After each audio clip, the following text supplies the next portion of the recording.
Good morning, good morning. It's morning here in the Netherlands and it's morning here in Australia as I've put some time back. We are in our second to last flight to Gold Coast. Let's see.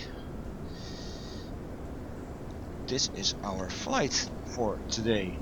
And yes, to Gold Coast is our final destination. As we know, we're coming from MacKay, where we landed yesterday, and we're going all the way down here to Bundaberg, and we are doing that basically via VFR flying. My first waypoint is over here. That's basically the peninsula, and on that same heading of 143, going down this fjord or river-like thing, and then go a bit south between these two mountains, so we avoid this, I think it's a military area, I don't know, airspace. Then we go back to 129 magnetic to a little lake over here. I don't know why to put that in, because we could basically just go here, but it's just for the VFR thing, following the river down here. Oh yeah, that's why I did it. So little lake. Oh, auto center off. So we have the little lake over here, then we follow the river down until we get to Rockhampton, and from Rockhampton we basically course down all the way to here, to Gladstone, also a VOR, and then take the islands on the outside, and then follow the coast down to Bundaberg. Now Bundaberg doesn't have an approach thing, I think, no VOR, but there is an NDB over here, so I'm gonna trace that one just in case. I already did. It's already there. Okay, good. And that will put us within an hour of Gold Coast. So, our total trip.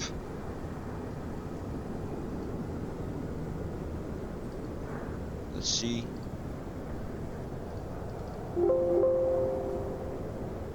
Yeah. Our total trip was all the way this. I put them all in, and the total is almost 9,000 miles. And our total time is then 48 hours, almost 50 hours.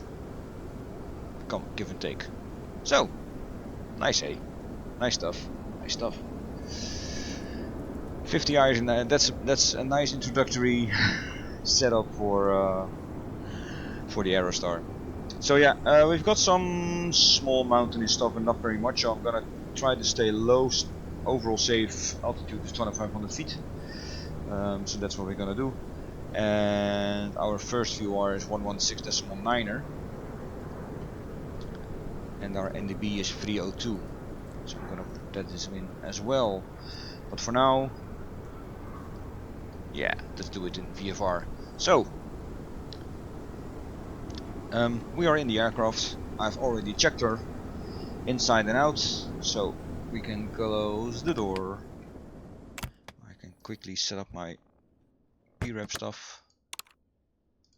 Fly. That's it. Battery on.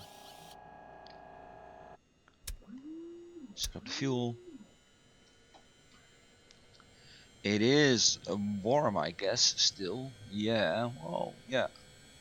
Just below 30. So, let's start her up. Nav lights, beacon lights. Crack the throttle. Open the pump. 1, 2, 3, 4, 5. Close it. Start it. Full mixture. And we're here. Get back to 1000. Pump off. Alternator on.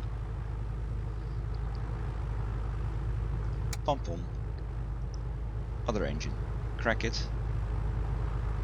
1, 2, 3, 4, 5. Starter. And here we are. Also to 1000. Both engines running. Pumps off. Electrics on, autopilot master on. Check, check, check, check, check. All is on. It's hot outside, so we're taking ventilation air on. We're taking fan on.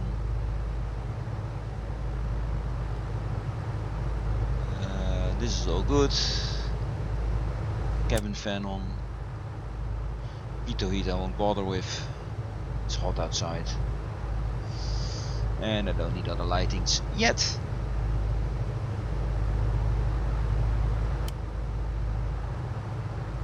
So our first station to come across is 116.9er, and the end destination is 302.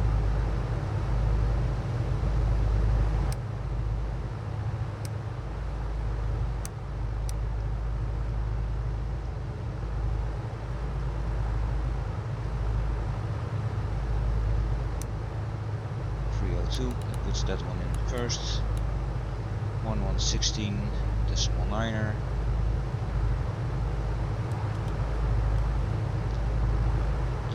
Our general heading is 143. You see this is already slaving as the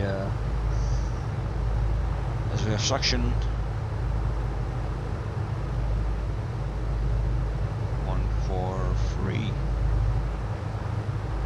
Let's put it there. Let's put this one there too. 228 is our current heading on the magnetic, so if we pull this one, push this one, we can help it a bit. There we go. Now there are some showers around, nothing major, but headphones better.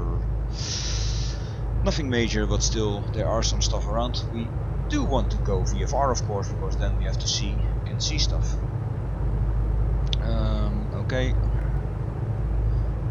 I have to set this on update digital monitor. There we go.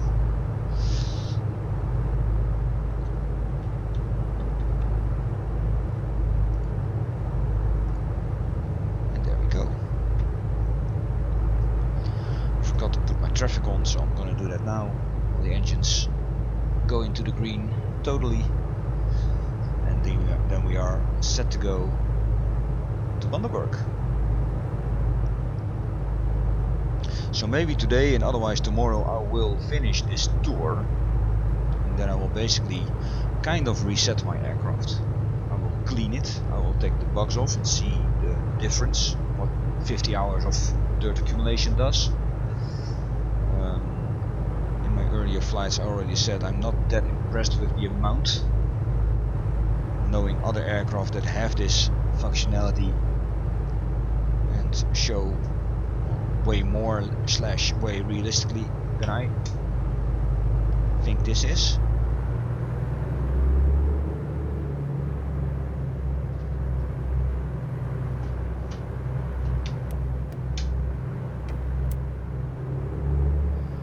Someone's put my chocks on. Am I right? Oh, the tie downs are even. Why is this? I didn't do anything compared with last flight. What's this all about?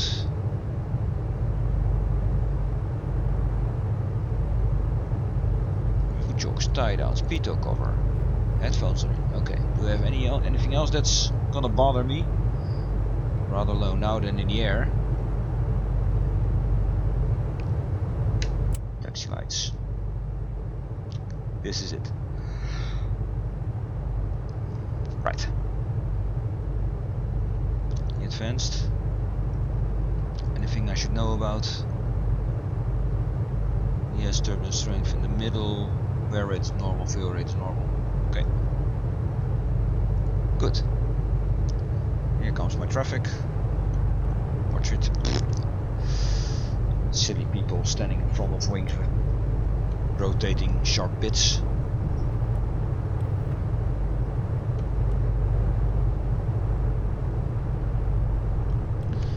Taxiing this way, but I haven't checked the weather yet. The winds.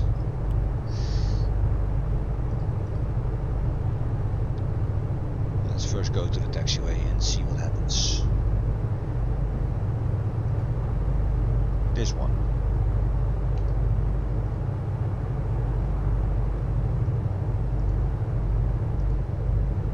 Six knots from 270, so that's basically 3 knots on the nose on 3-2. Copy that.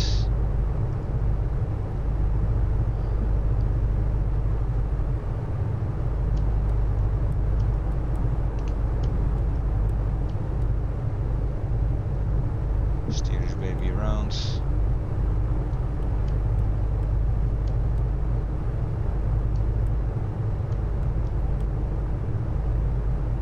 This is still taxiway, right? This is not a runway.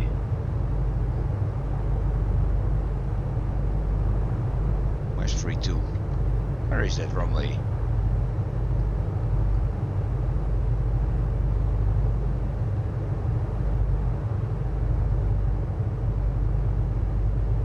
Ah, I'm on a different parking area. Okay, so right, then all the way down.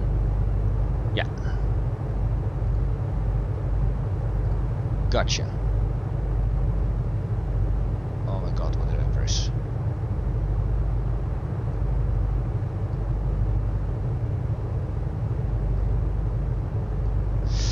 Right, and then all the way down. 2 times right, and then at the last, and then the second left.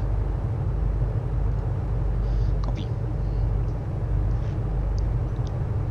I should use my Navigraph chart for that, but I'm just not in tune with it yet.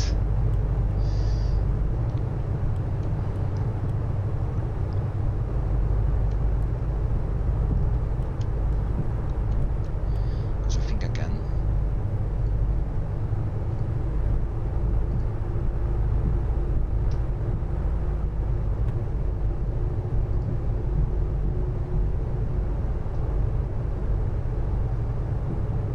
Gonna go right here.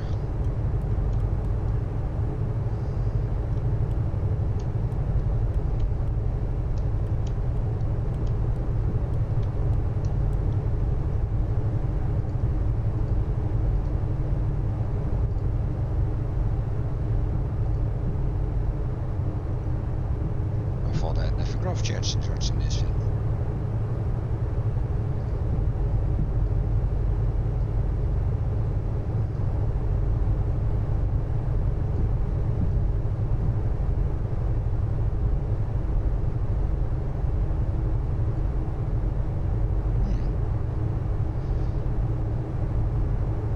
This will come later when I'm over there.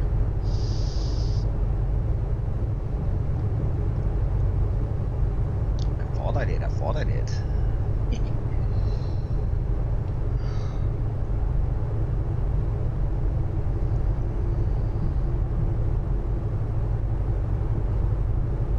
Second left, that's over here.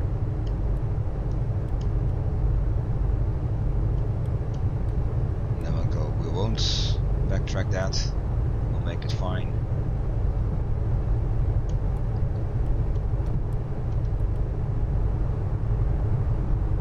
Some showers there. What's to the north? I don't see. Maybe lots of stuff there. We'll see. We'll see. Right.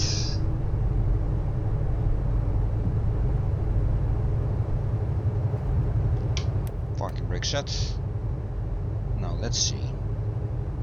Because I'm pretty sure I had Navigraph stuff in here. We said this is all about placement, time and servers. This is the flow wheel, by the way, which is a parallel 42 add-on.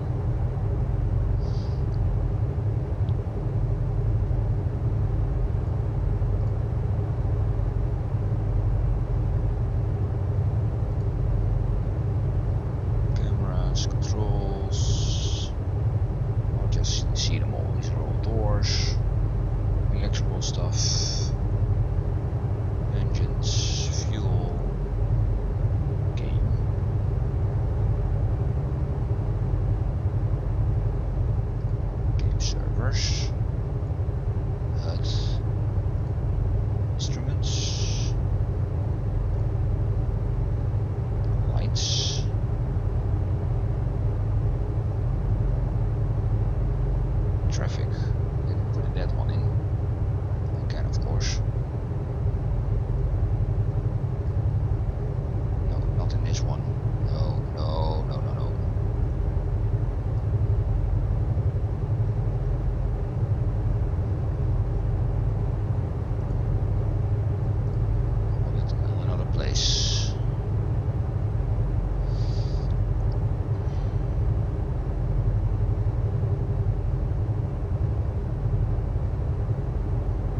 Fine to doing this navgraph charge. Here they are.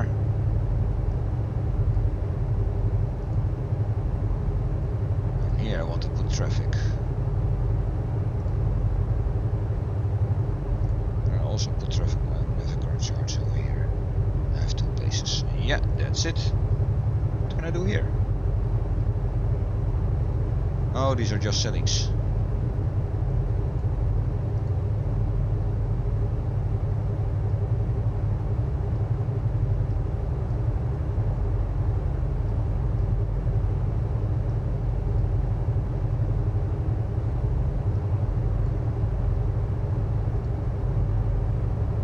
Oh gosh.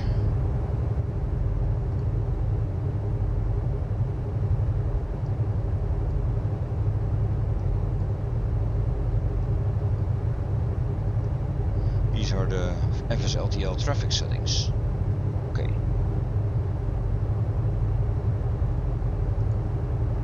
So if I put this to 15, and this to 35, then I get more flights. That's basically what it says. Okay. Well, good show. And this one is the navgraph charge.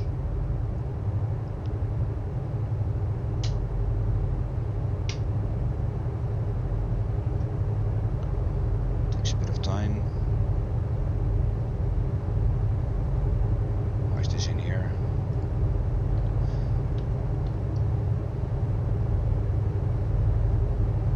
No results found. Well, good luck with that then. Right. Why is my parking brake coming off? And set. Okay, let's do a quick engine check.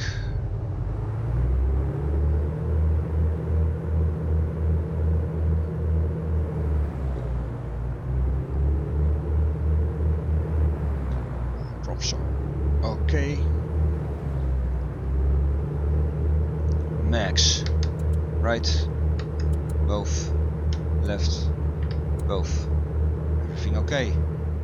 Throttles idle. No shutdowns. Flap 10s. Flaps 10. Right. Clear movement of everything. We are set to go. Strobes on. Landing lights on. Bumps on. Parking brake off.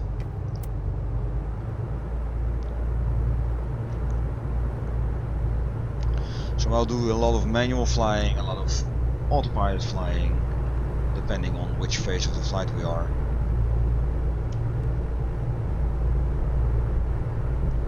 Lining up runway 32 and rolling.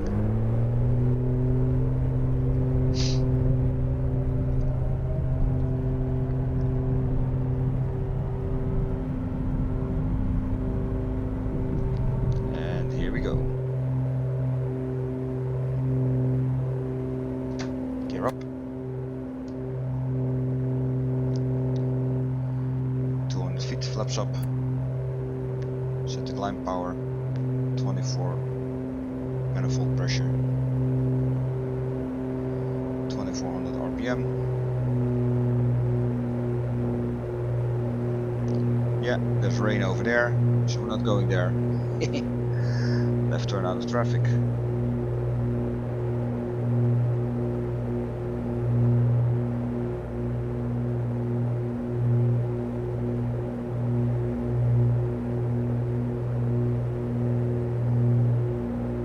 Traffic turnout and turning for 143. Now I'm gonna try to maintain roughly 2500 feet. That would give us a good safe altitude for the whole flight. If we need to go down a bit we will, if we need to go up a bit we will. It all depends on the weather, of course, because I see there's a lot of rain showers around.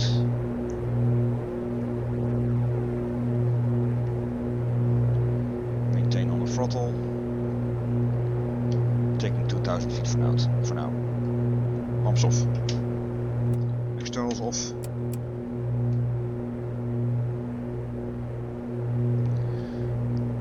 21 manifold pressure, roughly 2200 RPM.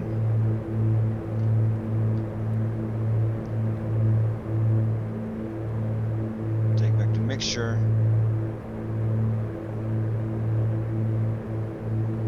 We know by now that 11.5 to 12 is quite alright. Oh, and we're still climbing. I don't want that. I want this.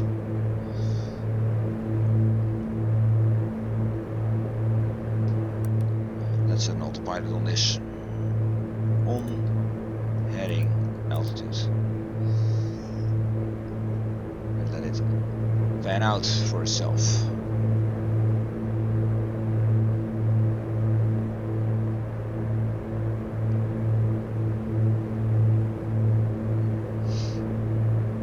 Right.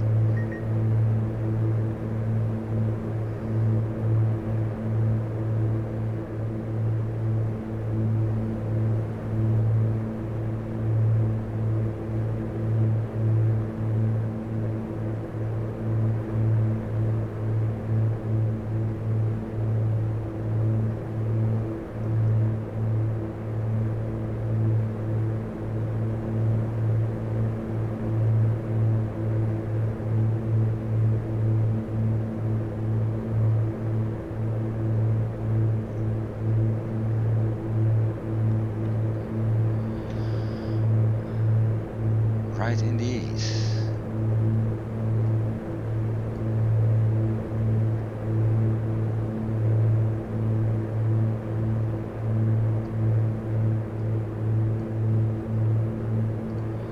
As we fly over here, this is our first waypoint, this potential over here. I'm already seeing that I'm slightly too far to the right, so let's set us a little bit to the left.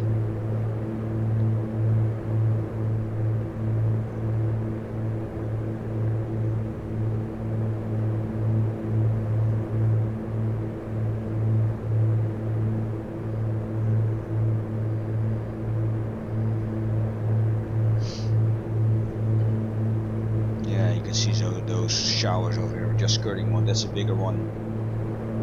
So we'll probably have to do some diverting stuff. I'm gonna go scrape along this one, just because it's fun.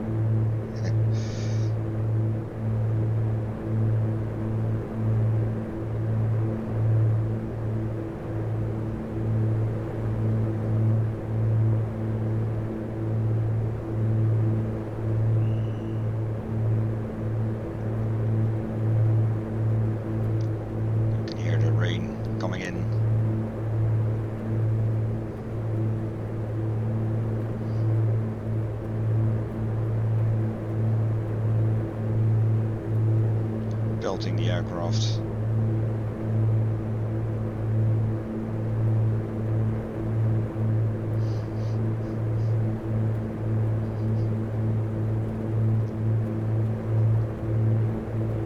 But skirting this one.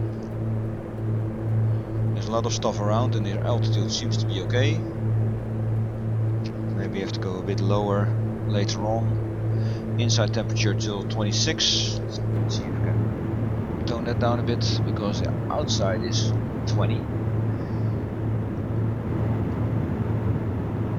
The fan is full open, the ventilation air is full open, but not feeling the love on that one. This is just the vent ball, it's just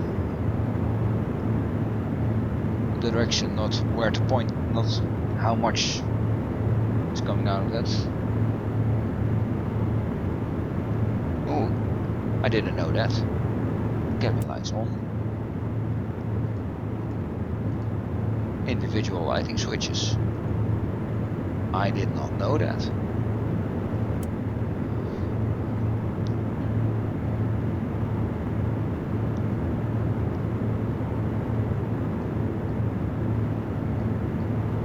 I don't like these fans a lot, to use them a lot. I mean, it's nice to get the temperature down, but to be fair, they are quite loud.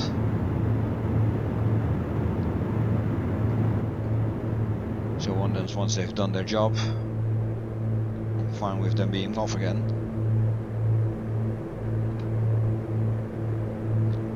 Right.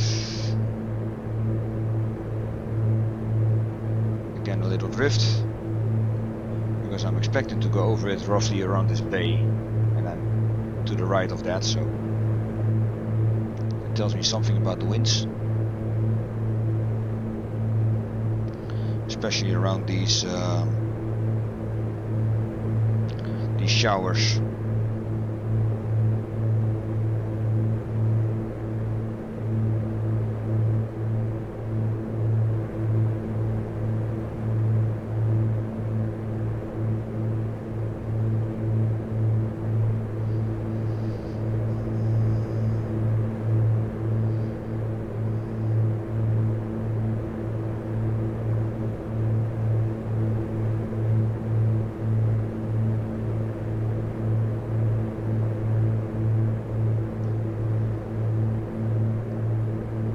This will be good.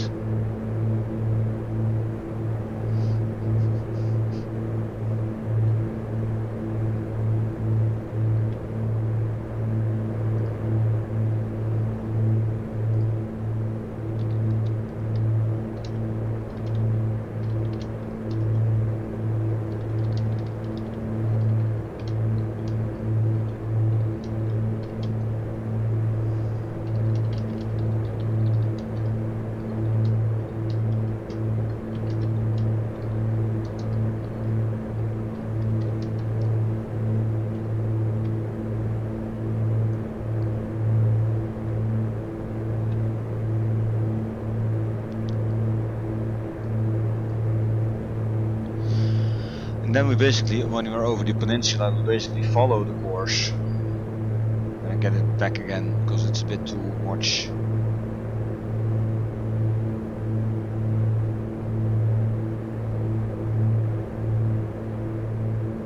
Just usually use 5 degrees in increments. That's normally okay. It's not an exact science. As soon as I see the river pointing inland, I'll follow just in. So this will be it for now. 302 169er, and we have our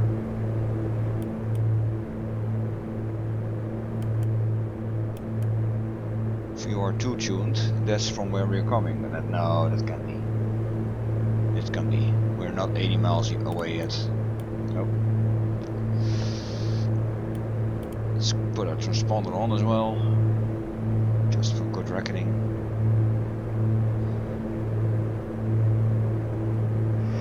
Turn that away, so we don't have a signal on that.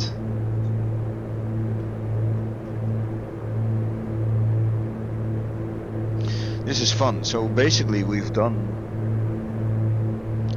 Alaska to here in, let's say, 48 hours.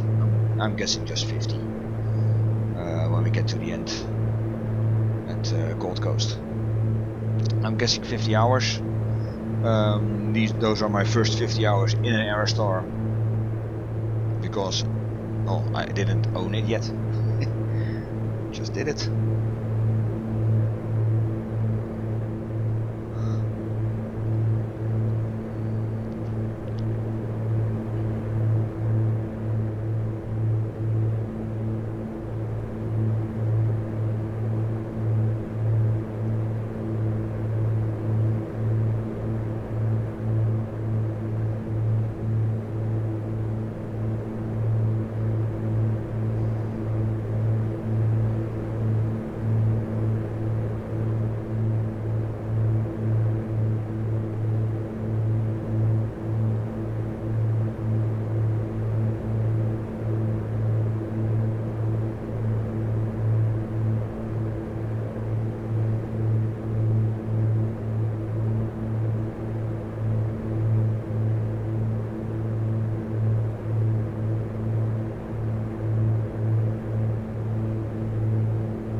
Yeah, lots of showers around.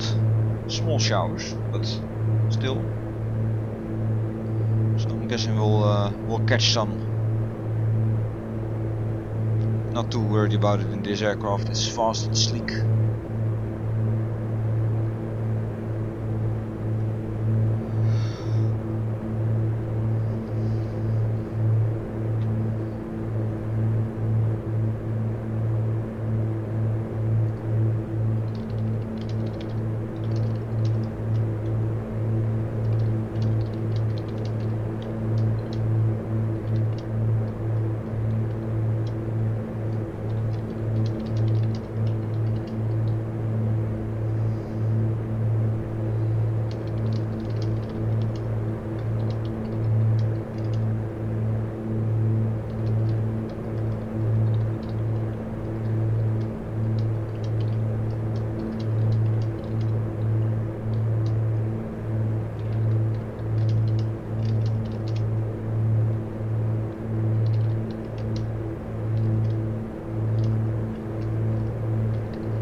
Some light rain, it's not much. You don't even see it on the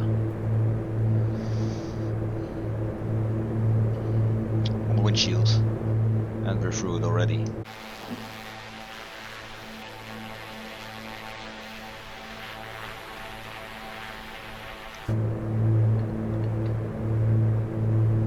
Now basically this bay or well sea area is quite pronounced. Quite big. There's some small and larger islands in there. All the way in the end you can just see it. Here's some land. This will point inwards in a bay or a river outlet, however you want to call it. And that's what we're gonna follow. That's what we're gonna follow.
Nice view of the coastline, taking this in a single line. I could follow the coast as well, of course. I just thought to put in a heading and see how we go. Oh, we have a range already. 106 exactly on this range, on this course. Okay, that's early. Quick check.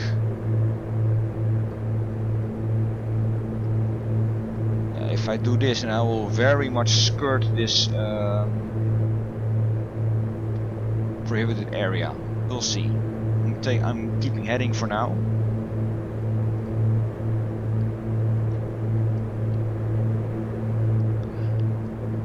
Nice range on that station then.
Small islands here.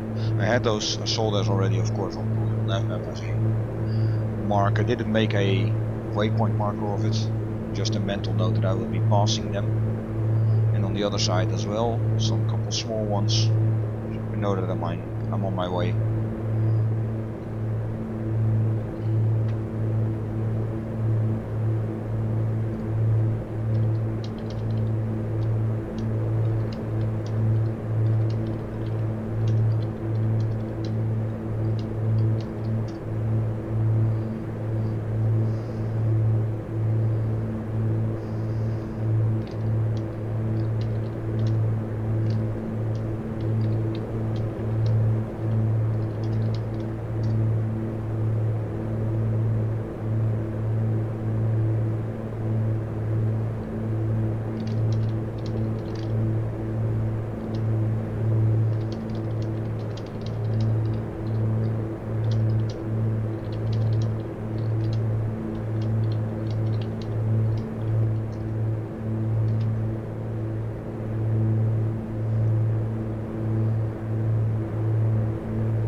Doing.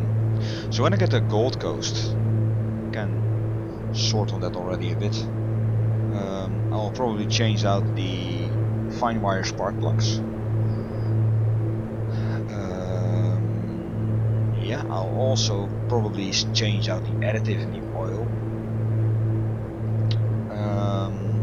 on both engines. The fine wire spark plugs on one engine, because without those, the aircraft, how do I call it, ages a bit faster.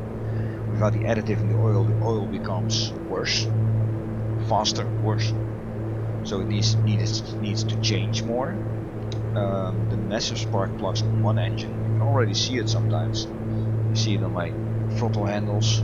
They have a bit of a different burn, and the fine wires basically don't add carbonization as much as the massives,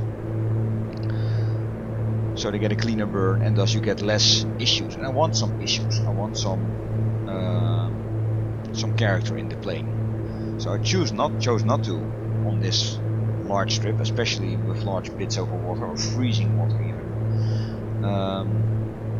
Having one engine on firewires and the other ones on massives. And the same goes for the oil. I'll have to change it after 50 hours. Both engines are down below the 70% mark now on oil. So they'll need to have new oil anyway. But then putting in oil without the additive. I'll wash it. I'll take the box off and make sure that I'll see the difference, because As you may know, I've been bitching a bit about, well, let's call it the lackluster amount of adding dirt. I would think after 50 hours of flight this thing would be filthy as hell. I had expected it, not knowing if it is simulated of course, to add a bit more bugs and dirt in the tropical scenery coming from a Arctic scenery. That wasn't the case. Now again, I don't know if this is modeled in the sim or by A2A at all. I can imagine not a lot of bugs exist in the skies over the Bering Straits compared to the lower skies over tropical Philippines. But then, so I'm gonna do that, Morsham, and make sure that I screenshot the before and after. And then I'll basically start touring Australia, for which this aircraft is perfect. It's fast, and Australia is huge, so it's a good combination. And Australia has a lot of smaller fields, which I tend to find on flights.to or even buy, but there's a lot of stuff on Orbex, for instance, but you know, they're not exactly expensive, but also not exactly cheap, and Orbex has a lot of sales, so kind of not wanting to fork over 20 euros a field when in a couple of months they'll be 7 euros a pop, for instance. So I'm gonna see that. What I can find on flightsim.to I will install, basically install it and then go to the next field and the next field and the next field, etc, etc, etc. Speaking of which, I could of course already look for Bundaberg and Gold Coast.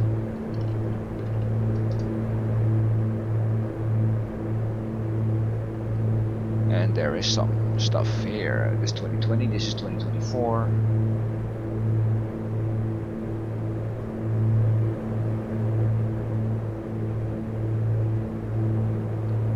This is premium, so this is probably have to buy that. Yeah, I'm not gonna do that, not yet anyway.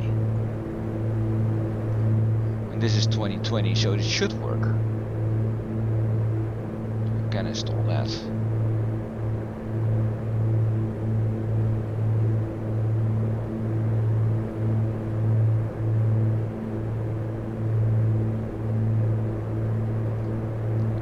Let's do that. And Coast.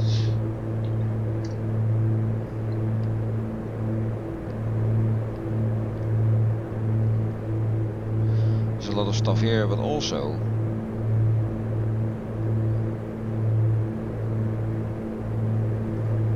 only 2020.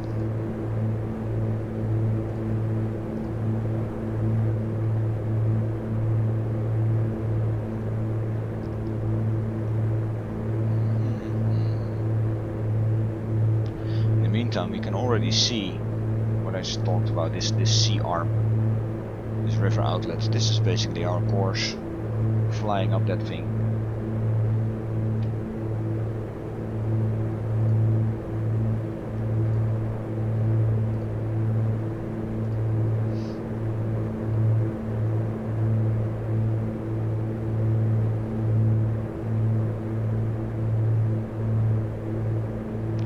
Ooh, GSX profiles are also here. That's a good thing to think about.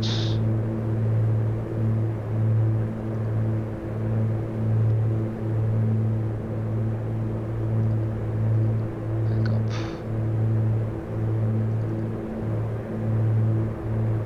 Apologies for turning my head because of my glasses. I can't look through my eyes and I can't read the screen, and I've got a big screen, so.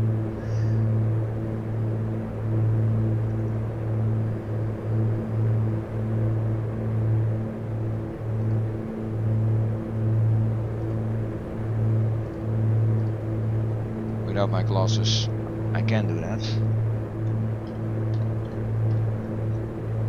But then everything is a bit vague. Still getting used to it. Getting close, especially in front of my screen because of the curvature and size of my screen. Anyway, we are flying up the river arm, and well, it seems that the yucky weather is behind us. Funny that this water, see this water changed color? It's either deeper over there, I think it's sand, but also not as deep then. This is what I also like in the new sim, MSFS 2024. Water has now waves and character. Red water, brown water, greenish water. This sandy water compared to the bluish ocean water. Really nice. It does so much, you know. I've talked to I know a lot of people in flight simming, and they all, some of them say, well, I'm not upgrading because of just having a better picture. But it's not about textures and it's not about resolution as much, it's also about coloring. The same as aircraft that have a good sound pack with them. It's all background, it's not important in its own way, but if it's there, then it's very noticeable and it adds so much to my immersion into flight sim. Well, if it's not there, of course you can't miss what you can't know, but now that I know, you know, I've got a lot of aircraft, I think I have them all in from A to A in P3D, and I love all these aircraft. The Bonanza Twintail, the Cherokee, the Constellation, the Stratocruiser, I simply love them. The B-17, the Warbirds, I adore them, but I just can't go back to a sim that doesn't show me what I see now. For me, this is priceless. Absolutely priceless. This sand banking stuff, this coloring of the water, absolutely priceless.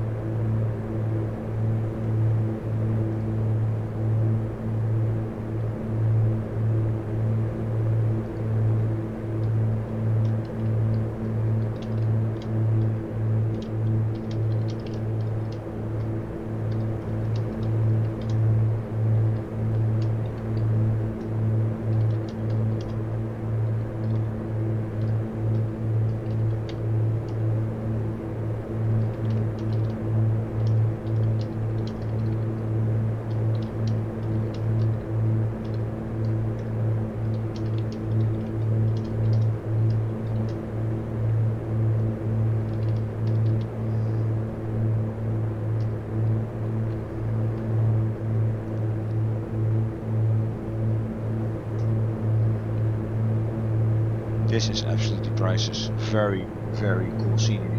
Very Australian, like this reddish dirt in the background. This is basically all unnavigable. This is really undeep. Probably also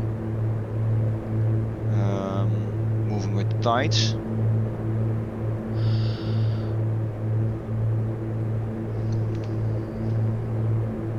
Beautiful stuff.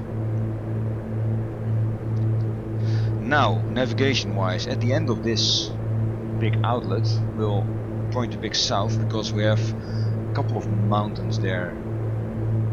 And it's basically like a letter T. We have on the crossbar of the T Mount Magog, Mount Auk, Mount Gog, and one that's not named, Mount O'Connell National Park. It is named. And below Mount Gog we have Mount Moria and Mount Pisgah. I want to go between Gog and Mount O'Connell National Park. So for me those will be the two leftmost ones. I'm guessing that's this one, these two. Because over here we have that airspace that we're not supposed to cross.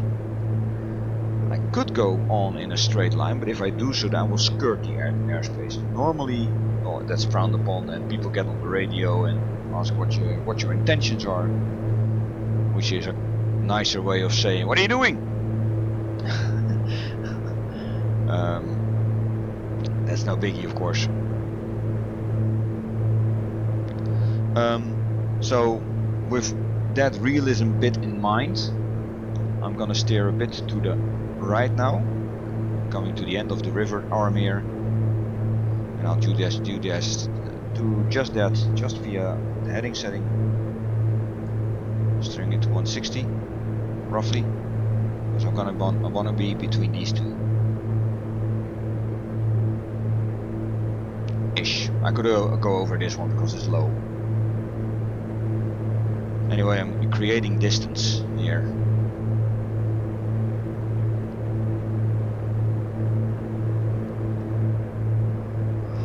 Let's put this a screenshot.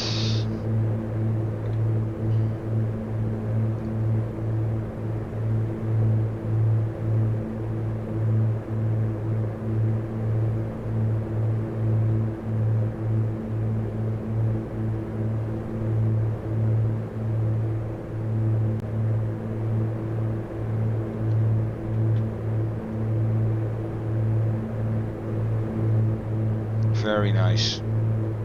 This is even high in textures, I think, but it's, you know, it's no photogrammetry here. So this is basically satellite stuff, but still it's so unique.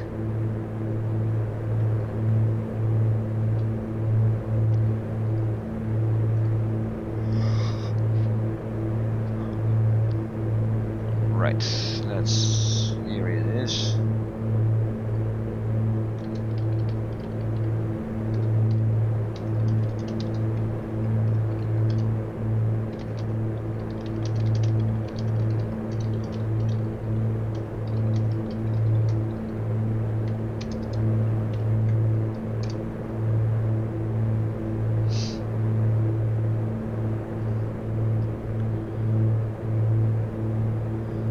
There's the smaller mountains behind Mount Cock.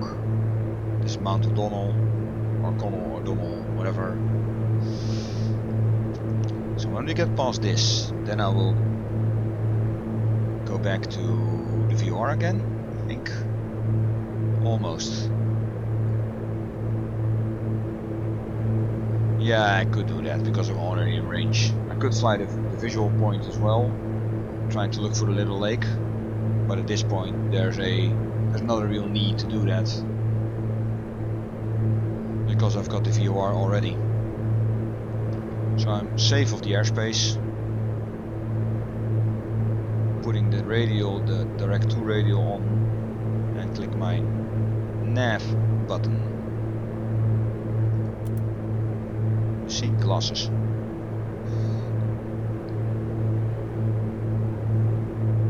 And that will put me over that VFR in 16 minutes.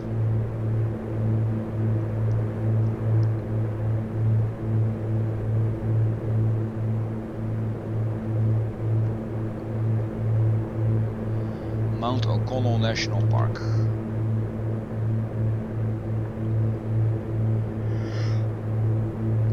Never heard of it, don't think it's anything special. I'm guessing it's nature, hiking and climbing to the top and yell that you're on top of the world, something like that. From the ground this will be a huge thing, roughly 2400 feet up.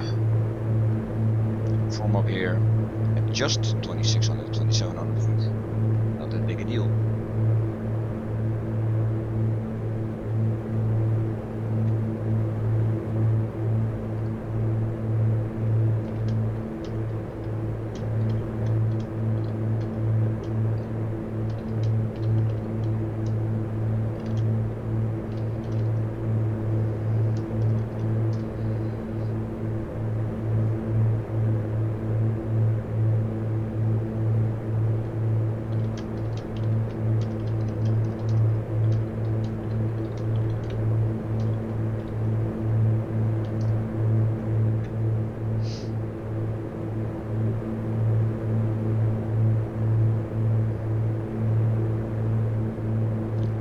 thought about going to fly today, but the weather seemed iffy, but the weather's actually looking quite improved now outside. But yeah, made my choice.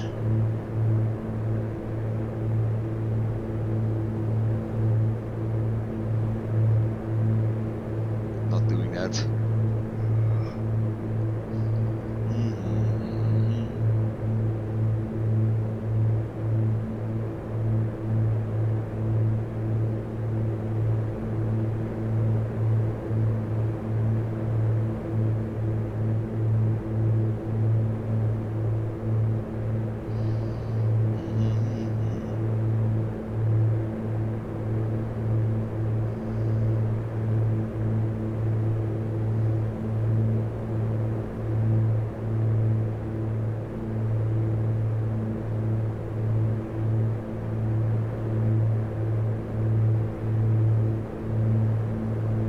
Again, a nice change of scenery. I don't know what those are, those farms. It looks artificial.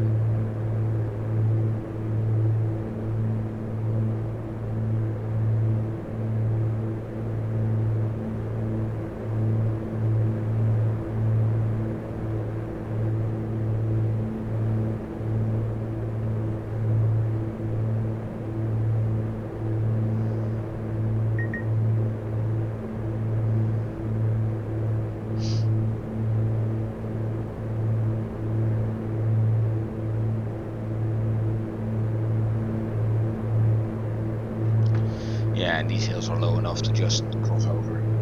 Not a big deal. Can have some haziness up front. Maybe some rain again, but nothing I'm too worried about. Engines are doing great. Everything's smooth.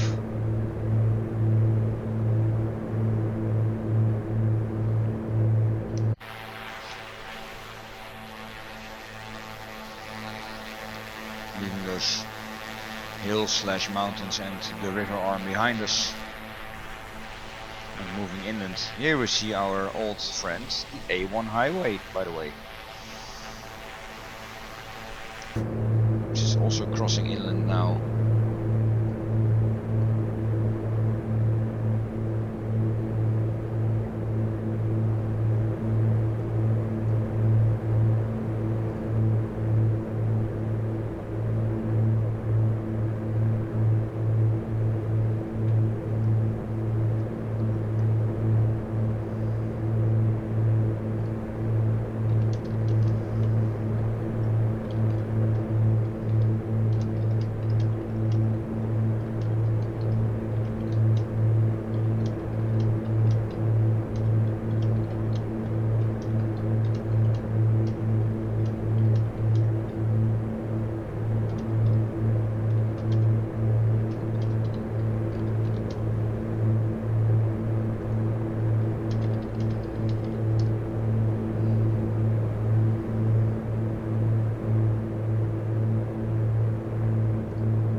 That is just comes out of a pit or something.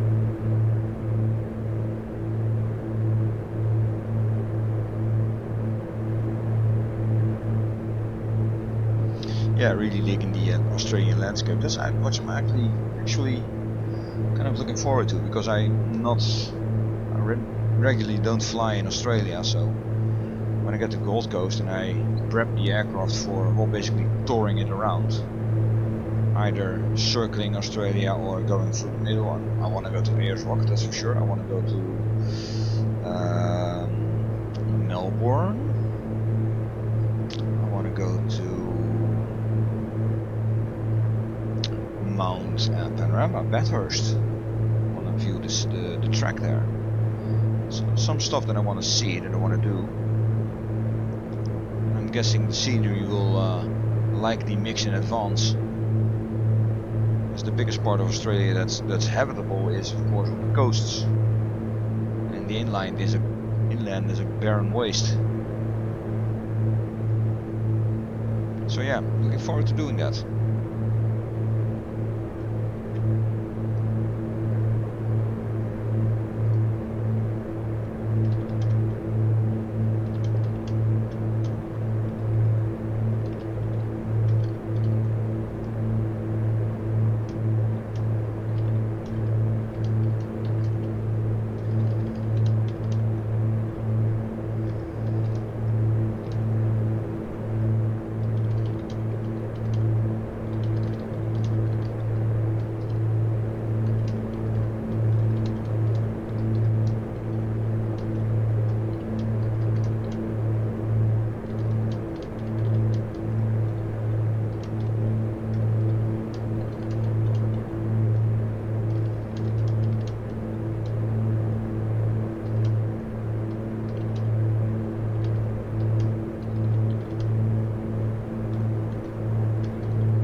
That's a little lake that I pointed at over there. This river here. Checking. Yeah, that's the lake. See, it's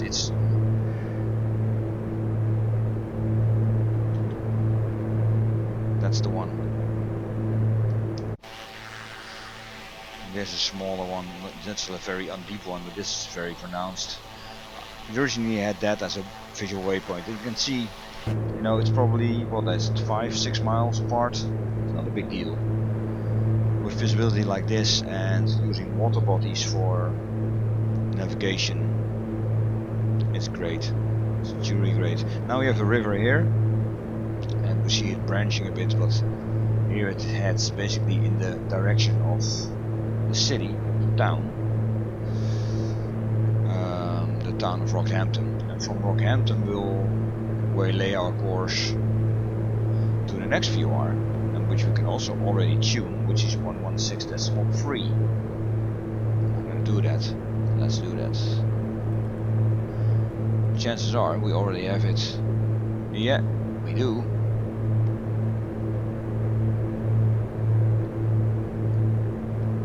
So what we will do is just click on over. We'll just do an heading, not on the nav2 setting, because for some reason I don't fully understand. If I switch this to nav2, something else happens then when I switch to nav1, and I don't understand it completely, so I have to read it again in the manual. Basically it looks like that it's not looking totally at this heading. I could try it, of course. I could try switch it over. Oh, let's see what happens. Let's see what happens. Then I'll point this the other way. That's VOR1. Switch it to 2. Set it first to heading and then just head out. See what happens.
Some typing to be done in the meantime.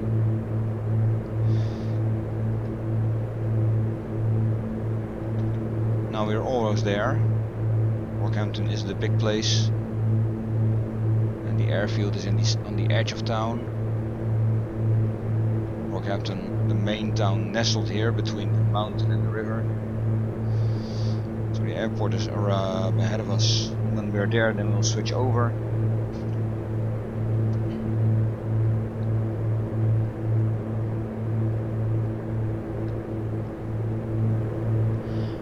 And to test that, I'll do 3 things. I'll put it on via heading. Put the VOR and heading all the way around. The VOR2 heading on the correct one, and then go from heading back to, but then switch to nav2, see what happens, because I don't fully understand the logic of this plane with regards to VOR1 versus VOR2 navigational stuff. Compare it with the autopilot, of course.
We are here, and it starts to circle a bit now because we are basically above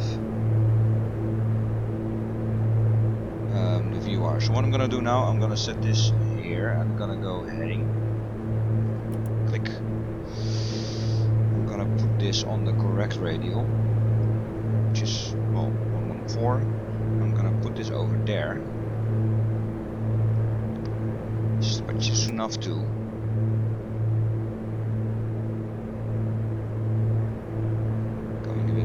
Left. Oh, this is 114 already. Okay, no, that's fine. 115. And now say nav. Now I'm curious what will happen. Will it go to this heading?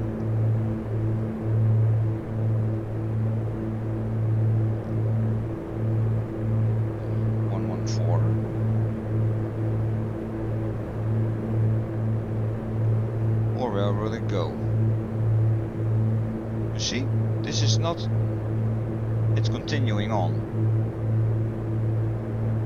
It's taking the VOR1.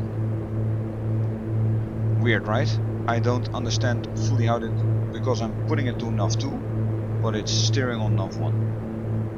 Weird. I don't get it. Back to heading.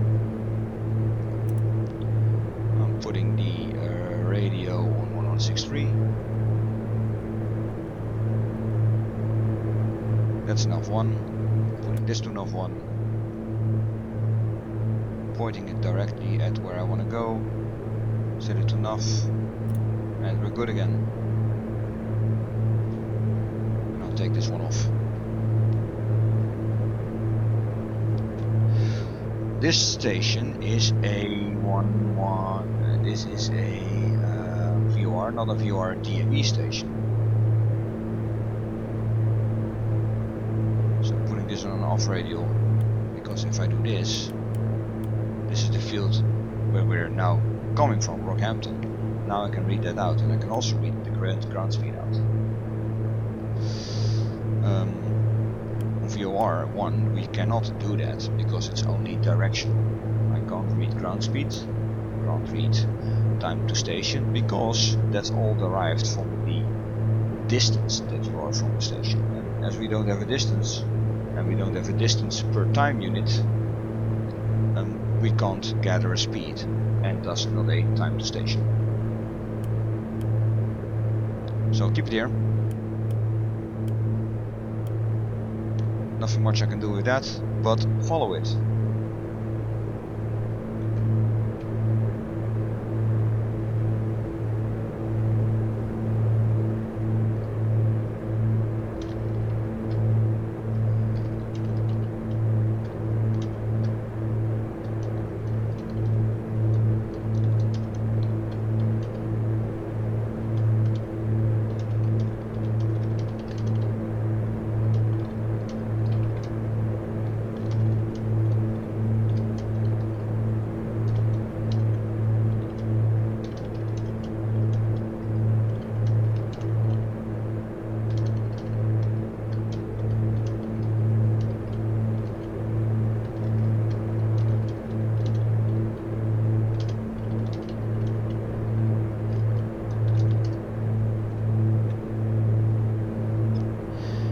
Again, the watercolor here. It's brownish, almost red. Also in those floodplains, whatever, some water. I don't know. Very nice. Very nice indeed.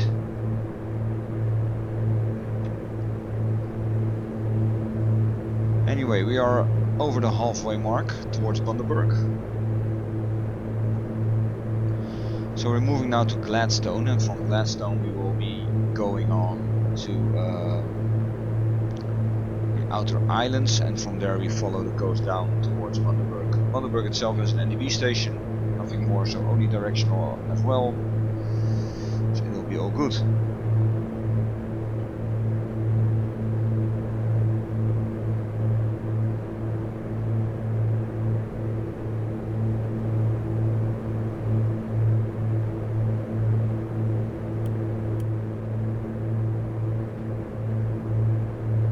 Very nice.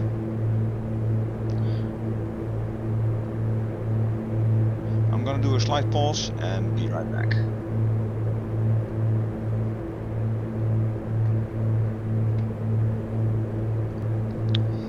And on pausing, just had lunch, pause the sim, pause the recording, so basically we didn't lose time. And of course we are still then, for you just seconds ago, on our way now towards Bundaberg. And our first stop there is Gladstone, which is a VOR station. And from there we're going VFR across the coast to Bundaberg. There's some mountains in front. Can I see them? Mount Larkham is that. That it is, and it's straight on our path. Scrubby Mountain and Scrubby Mountain. Who makes up these names? Before we head to the town of Gladstone. So this is Scrubby Mountain. And this is Mount, what was it? Mount Larkham. Wonderful. Wonderful, colorful names.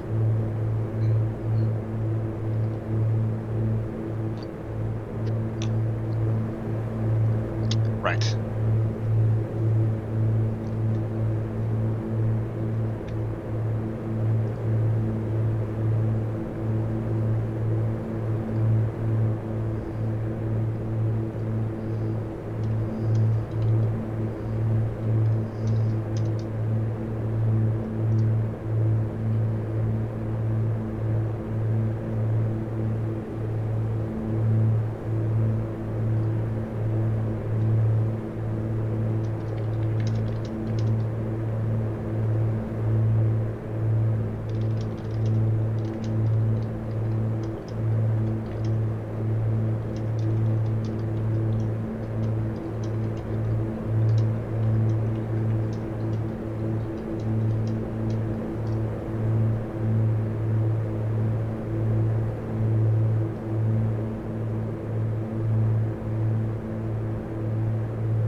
Right, and that's enough for all the typing. Now they can suck it.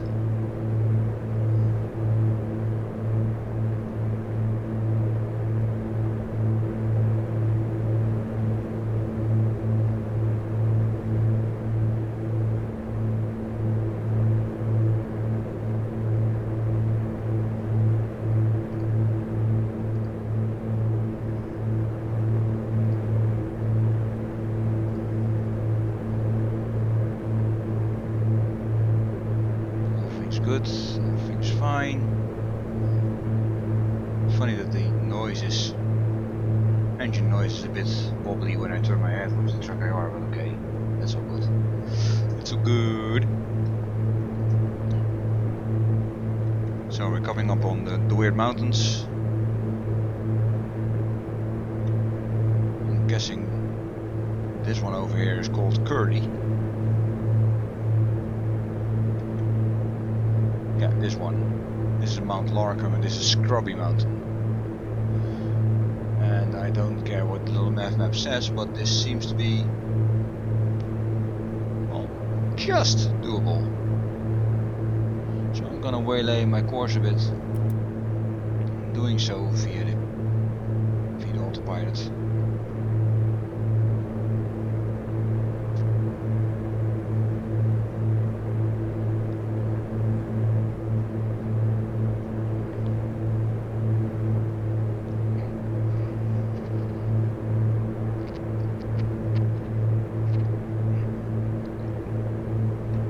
There we go.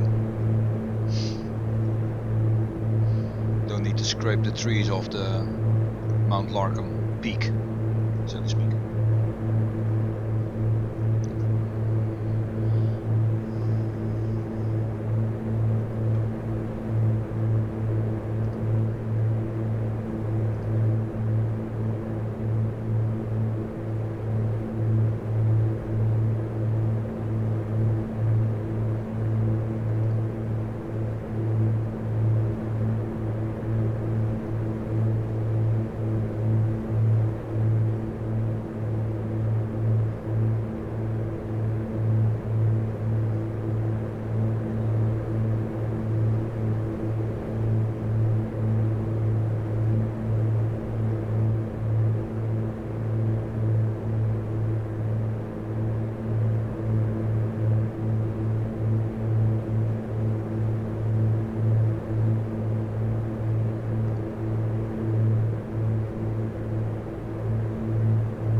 Very well.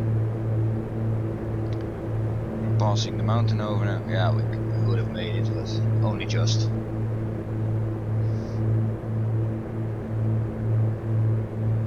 I could follow now the VFR, of course, but it's so close because that's in the town near the river over there. We're just gonna follow the coast now. So keep it on heading.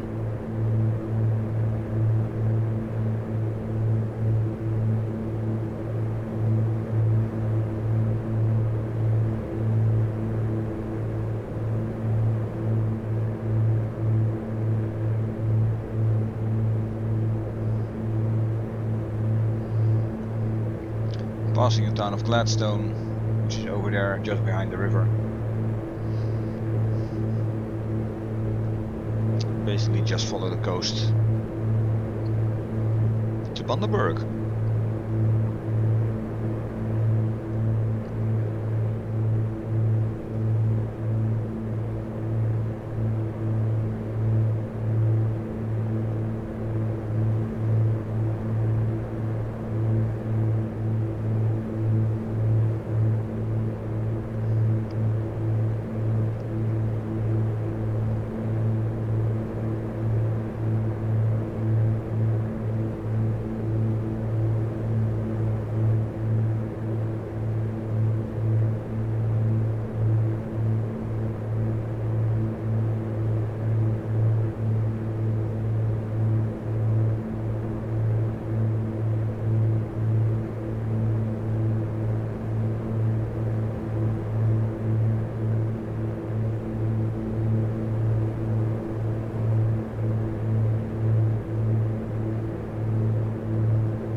coast here. What's this then? Oh, now it's Google Maps, my friend.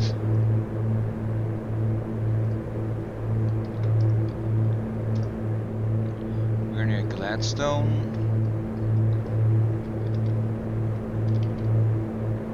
In Queensland. Give me my satellite view. What's this?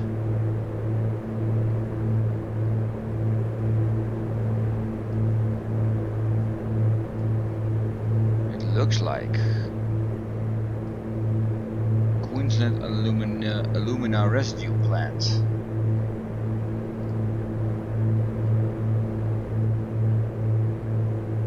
So is it something that is scraped from the rivers and then turns red or something? Who knows?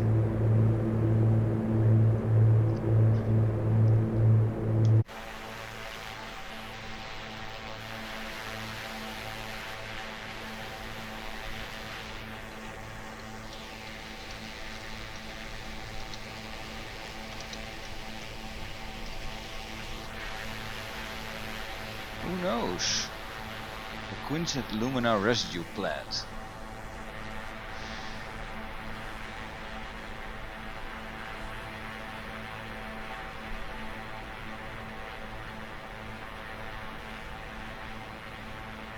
Terrible place, terrible people, stay away. Pollution. Basically it's something that they pull from pollution from the river or something. So much pollution that, okay, weird.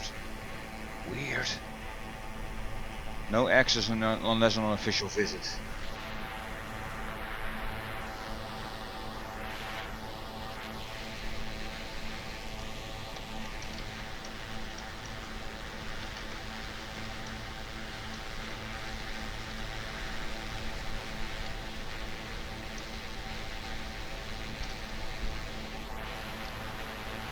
Weird.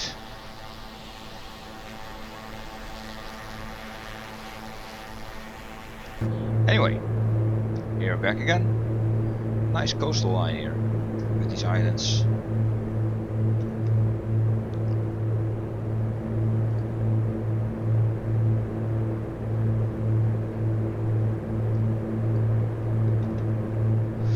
Yeah, this is enough autopiloting for today. Gonna take a look. If we keep going this heading, then we'll suddenly get some hearing of this. I'll turn that one on. Auto ADF. Pull the knob.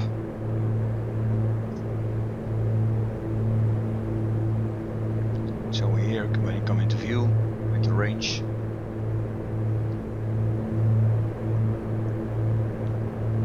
Lovely coastline.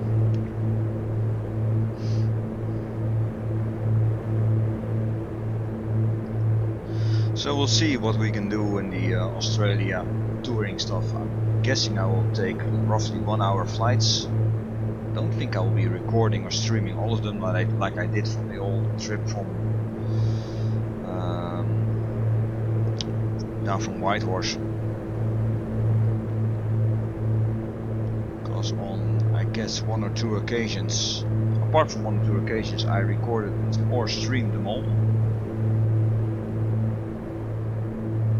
Don't think I won't be doing that again, only for well, special flights or something I really want to see, want to view, want to show.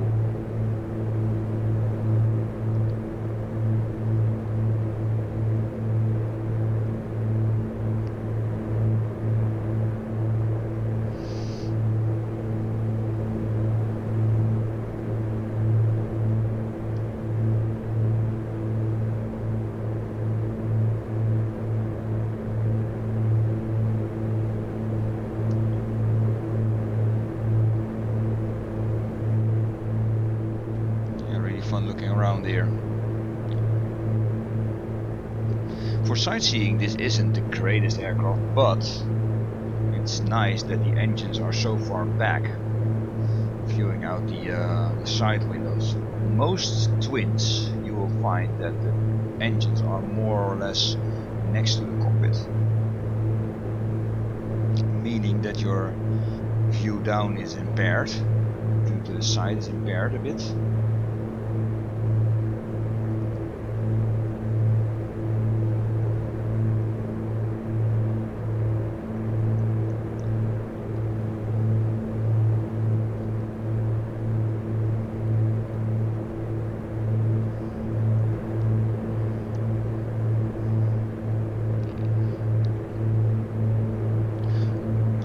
This is often a topic with pilots about being a high wing pilot or a low wing pilot, which is basically a bit of a redundant discussion.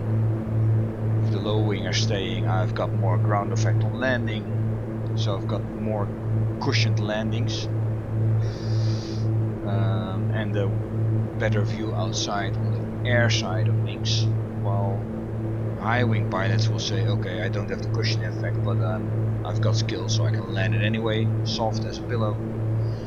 I can look down, give me a better view of the ground, which is nice because when I fly I wanna, you know, see my surroundings, look what I'm seeing, what I'm doing. Yeah. Okay. This is a bit of both, with the wing being behind the cockpit. As for myself, I've flown low wing and high wing, and I've got a slight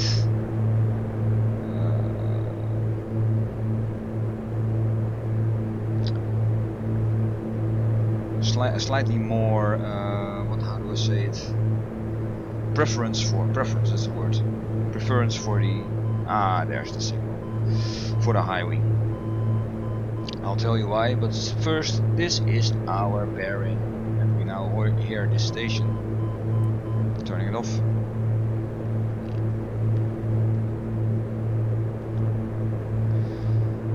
So that's my bearing to the airport, Bundaberg, and I'm keeping on the coast because I like it here. High wing, yeah. Slight preference on that one because of sunlight. You know, in the Netherlands here now it's winter, which gives us some snow, some frost, but usually is a very dreary season. Lots of low cloud, lots of rain, precipitation at least, fog, all kinds of weather that don't allow flying under visual flight rules or VFR. Even now, looking outside, it's kind of bright, but I don't think the clouds are very much above 1,000 feet, even if they get there. I haven't checked the weather here, so I wouldn't be able to fly simply because I can't fly an airport pattern, which is normally at 700 or 1,000 feet here in the Netherlands. If you can't see the runway, you can't see the airport, then you can't land. That's basically it. Ooh, nice place to live. As long as it's not storming or flooding. Anyway, high wing in the summer is a blessing, because in the summer it's hot, and if it's hot outside, it's especially hot in an aircraft. It will get cooler the sooner that you fly, because then you can get fresh air in, and getting up every 1,000 feet is roughly 2 degrees. I think it is, something like that. So it can get cooler on flying, but you're not in direct sunlight. I have flown a low wing aircraft with a canopy in the summer, 30 degrees outside. Man, that was hot. I went through 3 liters of water easy. Had water with me, lots of it, because that was my first solo triangle to fly as a prerequisite for my my actual exam flight.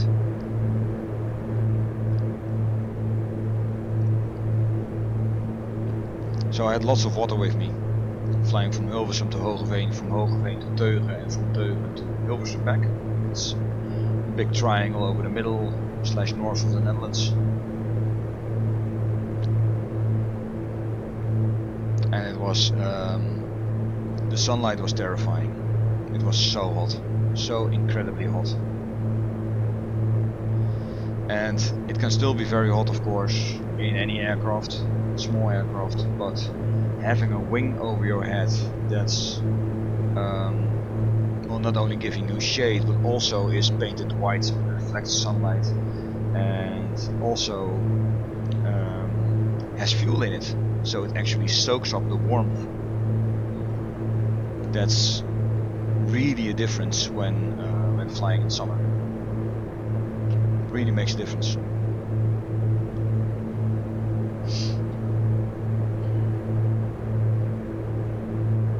Here am I yapping away while we're going over all this territory.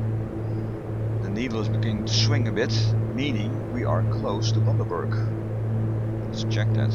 I'm not that close yet. Roughly 50 miles. Okay. Then it's just me. We can stay on the line because we have the coast on one side, some wetland stuff. You can actually see the river and then turning into swamp over here. One would argue where the water is coming from though. You know, with rain you know that. With mountains you know that. But actual swamp stuff. It looks like the ground is depressed here then, so that water just pools there whenever it rains. And can then just flood out to the sea. And if it's open to the sea like here, then of course you have the tides also doing their thing.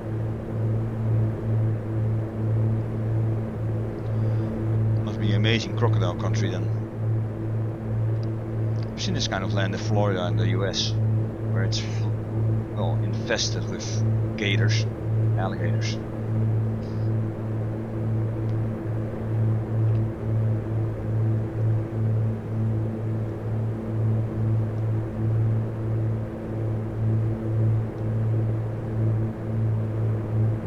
Imagine these parts also having their fair share of Australian saltwater crocodiles.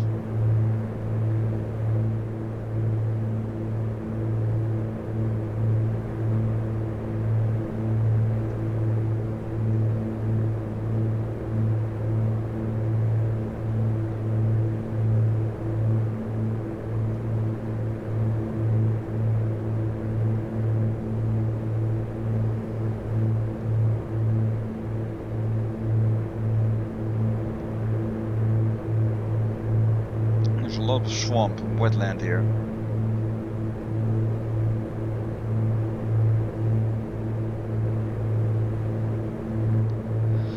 Looks like, at least on the coastal bit, not so much on the right.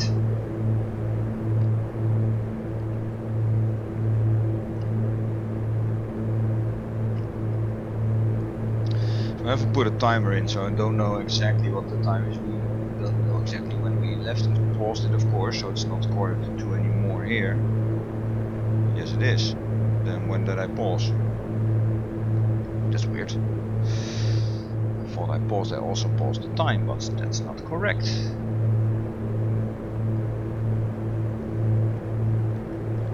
What does my PREP say?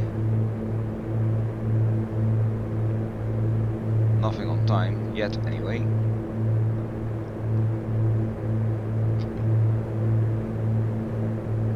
Okay, let's try to maintain a proper attitude, course, and altitude.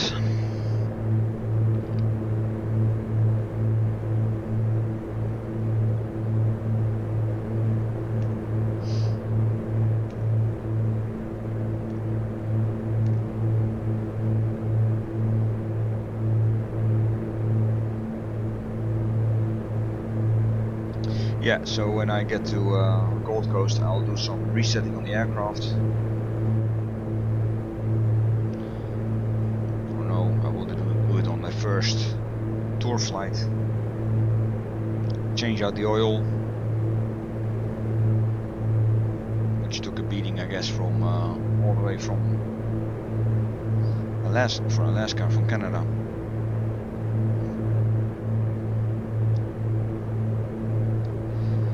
change out some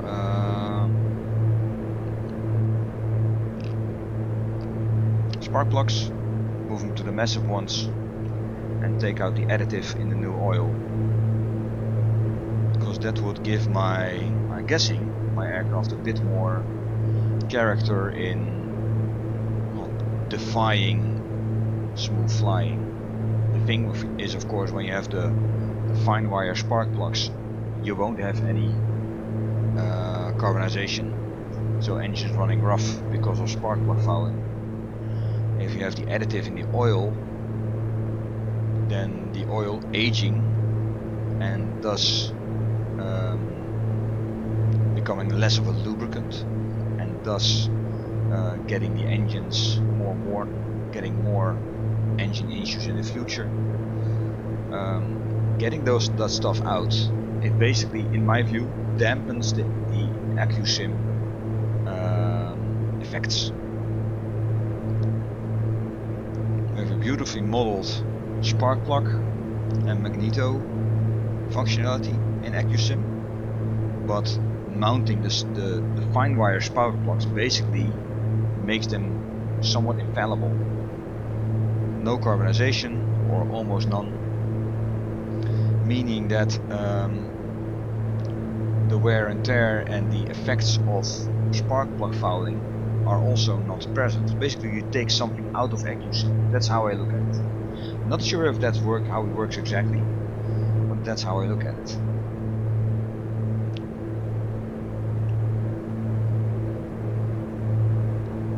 The same goes for the oil additive.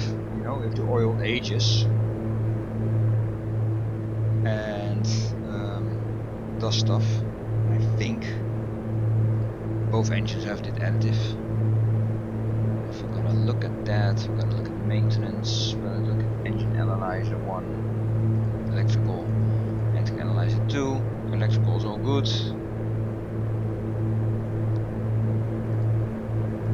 If I look at the engines, this one has an additive, so is this, but this one is a fine wire spark plug, and the number one, the left engine, has the massive ones.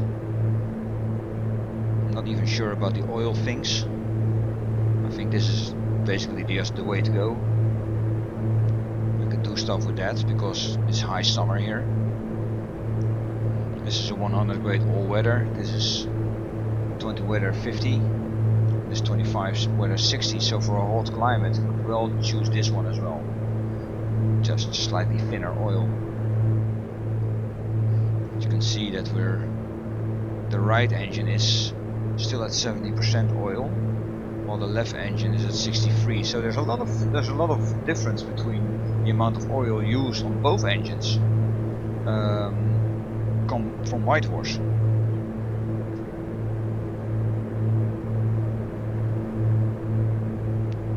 So that's what I'm gonna do. I'm gonna move both engines to massives and gonna clear the additive out of the oil. Maybe even change out the oil to a warmer climate one. That would be this one, I guess. I'll check that out. I've had this a long time ago at technical school, but it's kind of forgotten knowledge. Which is the thicker and the thinner oil. I think on inspection everything is okay. Everything is still green. I've set everything to normal, of course, the normal wear and tear. Look at advanced, normal and normal. Wear rate and failure rate. Shouldn't be high, of course, but you can if you wanna, you know, fuck with it. But yeah, the lesson normally is that when you play stupid games and you win stupid prizes, so just keeping it on normal. And if every 20 or 25 flights have an issue, then I'll be fine. If it's every flight, then it becomes a nuisance. Every 10, I don't know. So keep it on normal, that's fine. And then of course fly along and see how we go. And if there's stuff breaking and I'm on a smaller field, for instance, then I would just go to a larger field to get it repaired, something like that. If I can still fly with it. So I want to build some character in this aircraft. I think a way to do that a bit faster is to go to the massive spark plugs and lose the additive in the oil. Because how I see it, how I've read it and interpret it, it means that you're basically pulling the spark plug failure out of the AccuSim equation and putting the failure due to dirty or old oil out of the AccuSim equation. I want to put them in there. I want to keep them in there. I didn't want to do that over long patches of the Pacific Ocean or even the Bering Sea. But here in Australia, with plenty of fields along the way, I should be able to do that.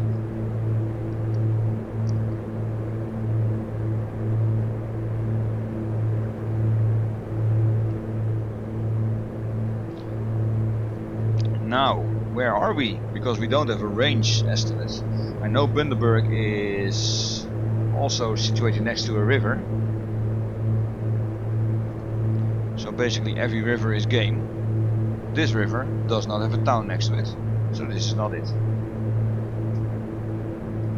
Sea navigation is easy. If it doesn't fit the narrative, it's not the correct place.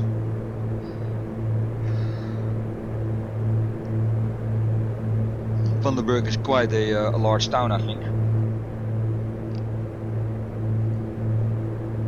I could check the weather, of course.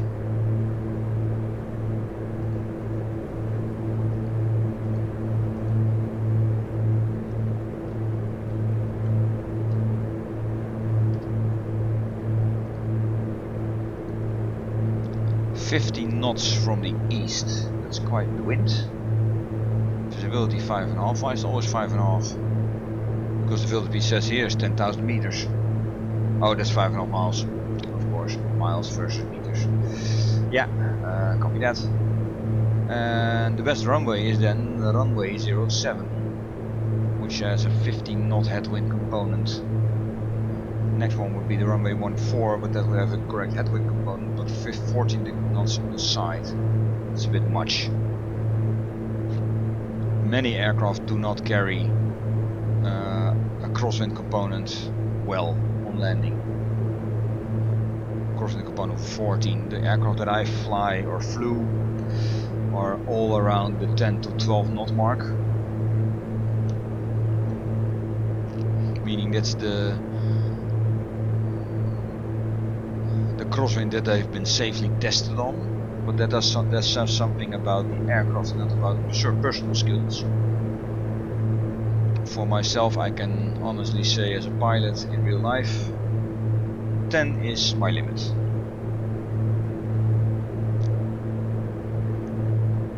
Above 10 I will probably be able to do it, but there will be go-arounds.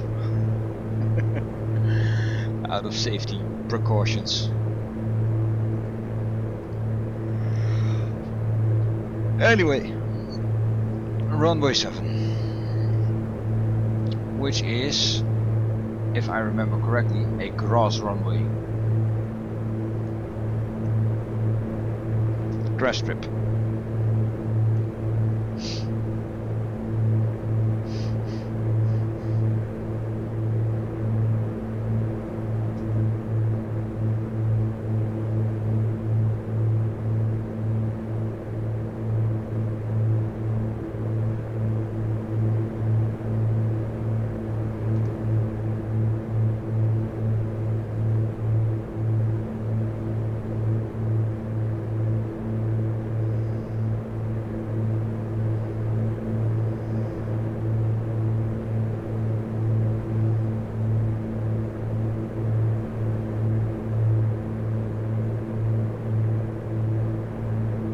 Farmland again.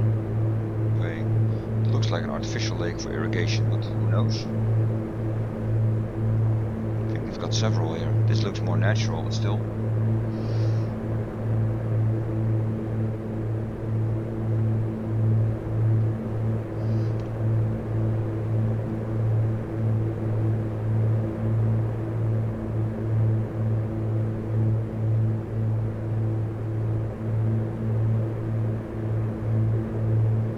Yeah, when I start touring Australia, I will do so via roads, via lakes, via rivers. I will try to find strips, not only just airports. I will do whatever it takes to explore the country, so to speak, and not just fly from big airport to big airport. That's my next goal.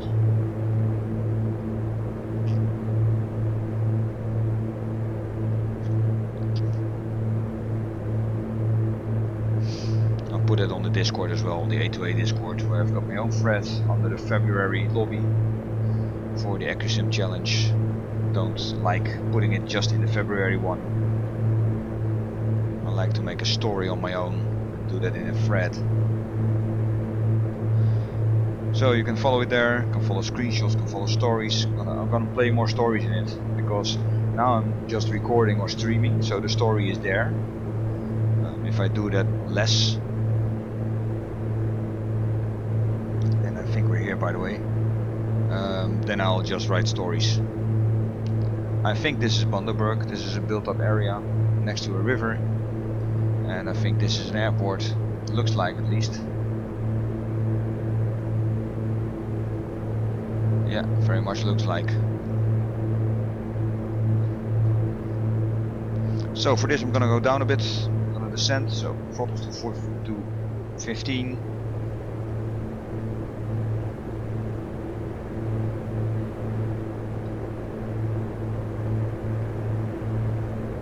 So sightseeing ahead and looking forward to that as well, instead of varying it, actually getting a different kind of vibe on flying this bird and the AccuSim challenge. Now let's see, because if we need runway 7, that means it's running roughly like this. So this is the airport, and I'm pretty sure it is.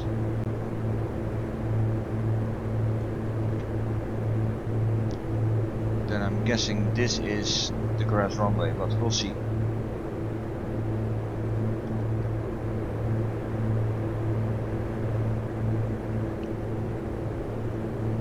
Leveling off a bit, because you pass over a field and the traffic pattern is at 1000 feet. You can pass over it on a safe altitude, of course. You don't want to go flying through all the traffic patterns, because if someone's already in there, then you have potential to get into the newspapers. Right, I see the runway. This is this thing over here, and 07 is going that way. So I'm just gonna join downwind here.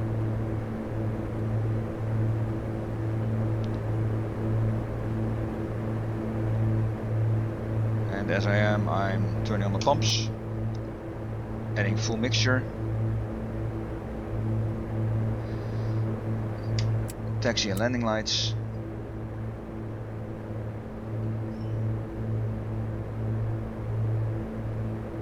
That's it. 2.5 and adding 1 flaps and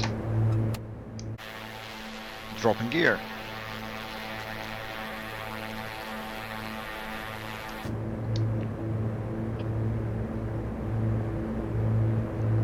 I'm gonna turn in because I'm quite inside the area. Oh, I'm already crossed it. Yeah. So this is the worst traffic pattern left hand ever. Flaps 20. Because we've totally overshot our final leg.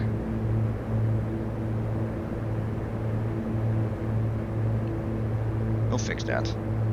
In real life you would shamefully exit pattern and go all over again. Flap 30. It's a short runway, so I'm gonna go full flaps on this landing.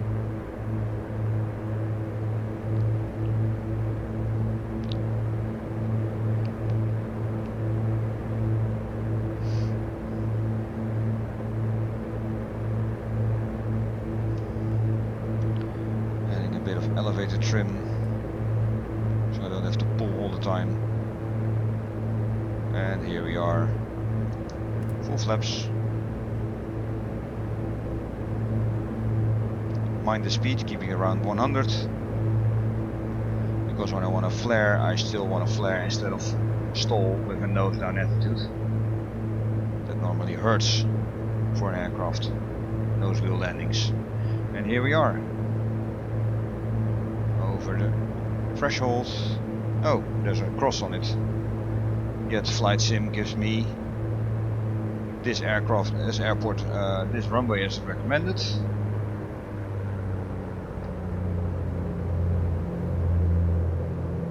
But then the airport says, nope, it's closed. Fun thing. That's a fun soft landing.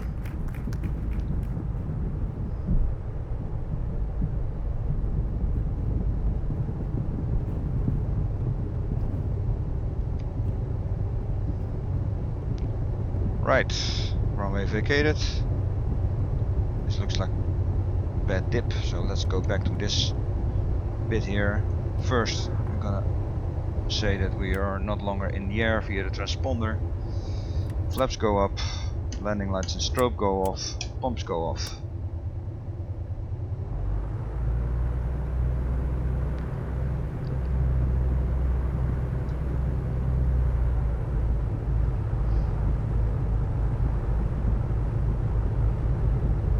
And we are at Bundaberg.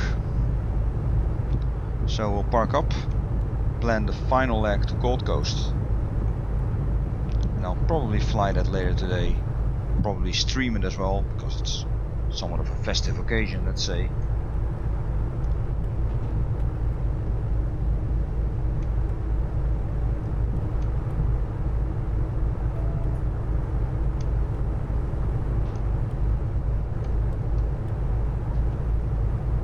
Here we are.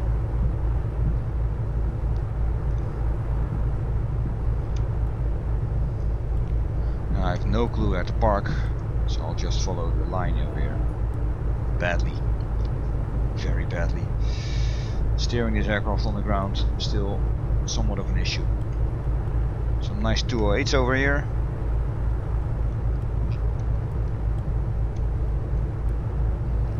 Love that aircraft. The view of it, the look of it with the cargo pod underneath it. But I don't have the Black Scarrier 1. That's a very nice setup, I've heard.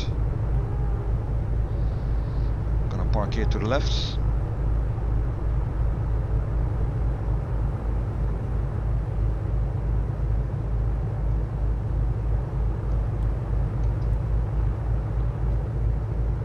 God, the steering on this Bing.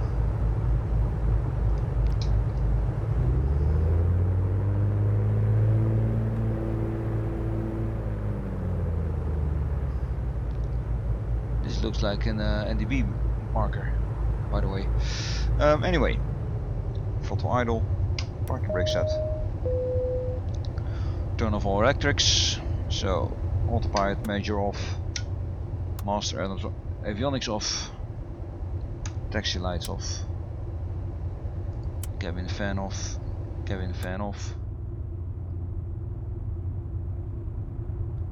alternator off. Kill engine 1 on mixture, kill engine 2 on mixture, ignitions off, fuel gauges off, or gauges, the faucets off, main lights off, battery off, and aircraft is done.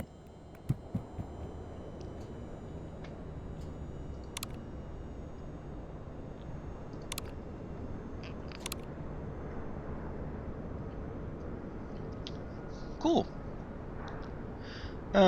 Now, what will we do? I will plan with you the final flight. So if I scratch this one and say this is my departure, and then go to Gold Coast, which is just below Brisbane, I think. Yeah, Brisbane, Ballina. This is Gold Coast destination. It's 200 miles, so that's just over 1 hour. You can go over the city of Brisbane, you can go over the Sunshine Coast.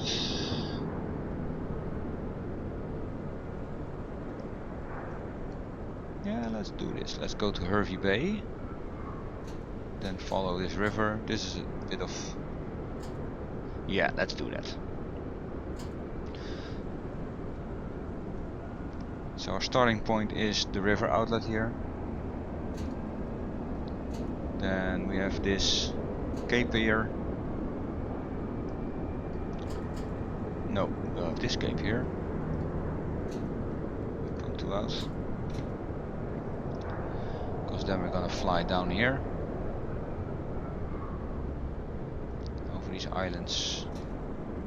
Then over this cape here. Make this a real visual, nice flight. Then we go down the coast to Sunshine Coast. And we'll just put a VFR here just for the hell of it. It's just a visual marker, but anyway, it's there. Now we have Brisbane, and this is a large airport, so going over Brisbane is nice, but let's not muck around. So let's take the Cape over here as a marker. Go over downtown Brisbane.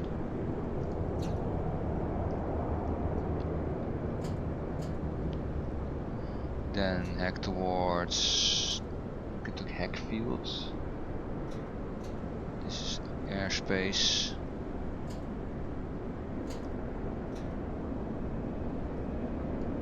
Yeah, no, this is airspace, so this isn't the greatest thing.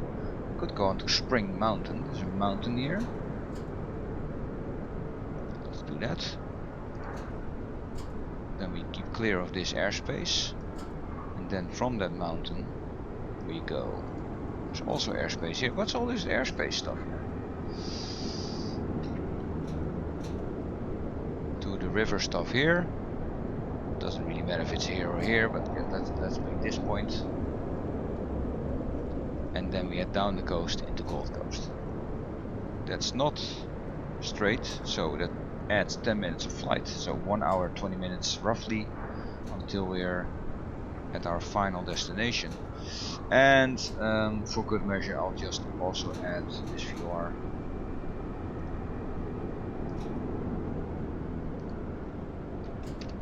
And put it in the correct order. Right. This will be our final flight. Maybe I'll just take the outside and not go over Brisbane, but it's nice to see a city in a while, once in a while, so let's make this a good mix of nice VFR flying. And after that we will see what we will do. Then I will, what I said, reprogram the aircraft, put some stuff in, give it new oil, wash it, and then we will be on our way for a tour of Australia, which is effing large. So lots to fly. I think this is Ayers Rock. Yeah, takes a while. Yeah, so first of all, I think we're going into Canberra, Melbourne and stuff, and Adelaide, and or maybe just from Melbourne and go up again. We'll see. But that's all future. For now, thanks for watching. This is the penultimate flight. Or is that penultimate? Or the second to last flight. From all the way from Whitehorse, Canada into Gold Coast, Australia. And our last flight is planned and will be today or tomorrow on stream. Thank you so much for watching, and see you soon.